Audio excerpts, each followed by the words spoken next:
ದೋಸೆ ಹೇಳ್ತಾ ಇಲ್ಲ ಅಂತ ನಾನ್ ಸ್ಟಿಕ್ ಪ್ಯಾನ್ ಬಳಸ್ತಾರೆ. ಅದು 3 ತಿಂಗಳಾದ್ಮೇಲೆ ಸ್ಟಿಕ್ಕಿಂಗ್ ಪ್ಯಾನ್ ಆಗಿ ಆ ಪ್ಲಾಸ್ಟಿಕ್ ಮೇಲೆ ಕಟ್ಟಿರೋದು ಎಲ್ಲೋಗಿದೆ? ಒಂದೊಂದು ದೋಸೆಯಿಂದ ನಿಮ್ಮ ಹೊಟ್ಟೆಗೆ ಹೋಗಿದೆ. ಕ್ಯಾನ್ಸರ್ ಬರುತ್ತೆ. ನಾನ್ ಸ್ಟಿಕ್ ಪ್ಯಾನಿಗೆ 30,000 ಕೊಟ್ಟು ತಪ್ಪಿದೀವಿ.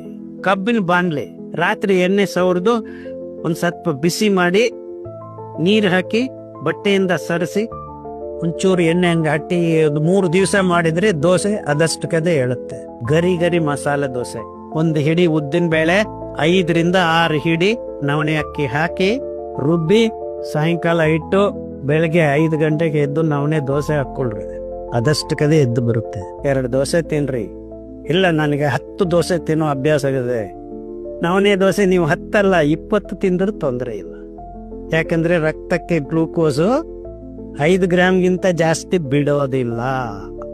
ಅಂದ್ರೆ ನಿಮ್ಮ ಹಾರ್ಟ್ಗೆ ಯಾವ ತೊಂದ್ರೆನೂ ಯಾವತ್ತೂ ಬರೋದಿಲ್ಲ. As long as you are eating navane. ಇಲ್ಲ ಸರ್ ನವಣೆಗೆ ಸ್ವಲ್ಪ ಅಕ್ಕಿ ಹಿಟ್ಟು ಹಾಕೊಂಡು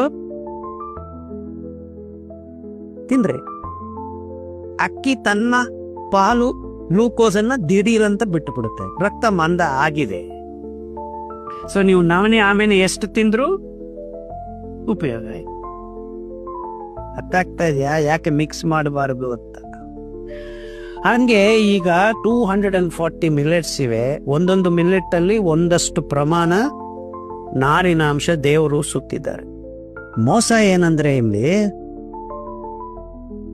ಇವೆಲ್ಲ ಹಸುಗಳದು ಅಂತ ಹೇಳ್ಕೊಟ್ಟಿದ್ದ ಈ ತಜ್ಞರಿಗೆ ಇನ್ನು ಬೇರೆ ಏನು ಬೇಕಾಗಿಲ್ಲ. ಯಾಕಂದ್ರೆ ಅವ್ರಿಗೆ ಅಕ್ಕಿ ಗೋಧಿ ಬೆಳೆಸೋದು. ಈಗ ಅಗ್ರಿಕಲ್ಚರ್ ಯೂನಿವರ್ಸಿಟಿಗಳು ಇಡೀ ಪ್ರಪಂಚದಲ್ಲಿ ಒಬ್ರು ಇಲ್ಲ ಮಿಲೆಟ್ಸ್ ಮೇಲೆ ರಿಸರ್ಚ್ ಮಾಡಿರೋ. Not even one research institute exist. 2017 ತನಕ ಹೈದರಾಬಾದ್ ಅಲ್ಲಿ ಒಂದು ಜೋವರ್ ರಿಸರ್ಚ್ ಇನ್ಸ್ಟಿಟ್ಯೂಟ್ ಅಂತ ಒಂದಿತ್ತು. ಅದು ಅವರು ಹಸುಗಳಿಗೆ ಇದಕ್ಕೆ ಅದಕ್ಕೆ ಹಾಕೋದಕ್ಕೆ ಅಂತ ಅದರ ಬಗ್ಗೆ ಗಮನ ಕೊಡ್ತಾ ಇದ್ರು. Can you believe this? We are all saying scientist. Kadaba ಅಂತ ಒಂದು ಡಿಗ್ಗಿಂಗ್ ಅಲ್ಲಿ ಆಫ್ರಿಕನ್ ಕಂಟ್ರೀಸ್ ಆರ್ಕಿಯಾಲಜಿಕಲ್ ಡಿಪಾರ್ಟ್ಮೆಂಟ್ಸ್ ದಂತ ಅವಶೇಷಗಳಲ್ಲಿ ಸಿಗಿದ್ದು ಮಿಲೆಟ್ ಗ್ರಾಸು, ಮಿಲೆಟ್ ಧಾನ್ಯ ಬಿಟ್ರೆ ಇನ್ನೇನೂ ಇಲ್ಲ. ಲಕ್ಷಾಂತರ ವರ್ಷಗಳಿಂದ ಮಾನವ ಜಾತಿಗೆ ಕೈಗೆ ಸಿಗುತ್ತಾ ಇದ್ದಿದ್ದು ಆಹಾರ ಧಾನ್ಯಗಳು.